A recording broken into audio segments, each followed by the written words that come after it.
पैसा आणि पॉवर असलं की त्याचा गैरवापर माणूस व्यवस्थित करून घेतो. तुमचं ह्याच्याबद्दल काय मत आहे? माणसाला पैसा आणि पॉवर आले की अहंकार येतो. अगदी. मला वाटतं अहंकार हा सगळ्यात मोठा शत्रू आहे. हो. मला अहंकार कधीच नव्हता ना कधी नाही आहे. रावणाला अहंकार होता. रामाकडे शक्ती होती, ताकद होती, भक्ती होती, ईश्वर होते.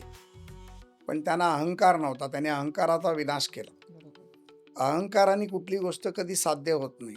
वेळ प्रसंगी 2 पावलं मागे जाऊन कोणाची माफी मागायची असेल तर मी माफी मागायला तयार असतो. ज्याच्यातून समाजाचं, सामाजिक कार्याचं जर ध्येय उद्दिष्ट साध्य असेल तर मी समाजासमोर, टी व्ही समोर, चॅनलसमोर, व्हिडिओसमोर माफी मागायला देखील तयार आहे.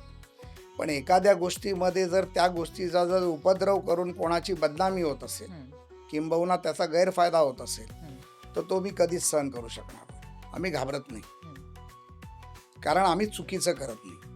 बरोबर. समाज माझ्या मागे उभा राहतो आणि समाजापेक्षा ती ईश्वरी शक्ती माझ्या मागे उभी राहते, ज्याच्यासाठी मी चांगल्यासाठी उभा राहतो. एखाद्या व्यक्तीचं जर तुम्ही नुकसान करताय, कशासाठी करताय? हं. समाजात काय कोणी काय ठेके घेतले आहेत का हे तुम्हीच करणार? आणि त्याच्यासाठी आम्ही सगळ्या गोष्टीच्या थराला जायला तयार आहोत.